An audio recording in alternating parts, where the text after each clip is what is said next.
Hi all, ಇವತ್ತು Thursday morning Nihan ನನ್ನ ಜೊತೆನೇ ಜಲ್ದಿ ಎದ್ದಿದ್ದ. ಉಪ್ಪಿಟ್ಟು ತಿನ್ನೋಕ್ಕೆ ಇಷ್ಟಪಡದೇ ಇರೋರು ಈ ಥರ ಉಪ್ಪಿಟ್ಟು ಮಾಡ್ಕೊಳ್ತೀನಿ, ಗ್ಯಾರಂಟಿ ಇಷ್ಟಪಡ್ತೀರ. ನಾನಿಲ್ಲಿ ತರಕಾರಿ ಉಪ್ಪಿಟ್ಟು ಮತ್ತು ಸ್ವಲ್ಪ ಸಜ್ಜಿಗೆ ಮಾಡ್ತಾ ಇದ್ದೀನಿ. ವೆಜಿಟೇಬಲ್ಸ್ ಎಲ್ಲ ಕಟ್ ಮಾಡಿಕೊಂಡು ಎಣ್ಣೆಯಲ್ಲಿ ಫ್ರೈ ಮಾಡಿಕೊಂಡೆ, ಸ್ವಲ್ಪ ಉಪ್ಪು ಮತ್ತು ಗರಂ ಮಸಾಲ ಹಾಕ್ತಿದ್ದೀನಿ.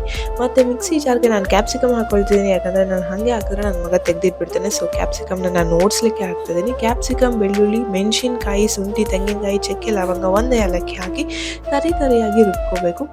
ಮತ್ತು ನೀರು ಹಾಕಿ ಸ್ವಲ್ಪ ಬಾತ್ ಐಟಮ್ಸ್ ಎಲ್ಲ ಹಾಕಿ ಗ್ರೈಂಡ್ ಮಾಡಿರೋ ಪೌಡರ್ನ ಹಾಕಿ ನಾನು ಸ್ವಲ್ಪ ಹೊತ್ತು ಬೈಲಿಗೆ ಬಿಡ್ತಾಯಿದ್ದೀನಿ. ಹಾಗೆ ಸಜ್ಜಿಗೆಗೆ ರೆಡಿ ಮಾಡ್ಕೊಳ್ತಿದ್ದೀನಿ. ನೀರಿಗೆ ಸಕ್ಕರೆ ಹಾಕಿ ಸ್ವಲ್ಪ ಏಲಕ್ಕಿ ಹಾಕಿ ಅದನ್ನು ಮಿಕ್ಸ್ ಮಾಡಿ ರೆಡಿ ಮಾಡಿಕೊಂಡೆ.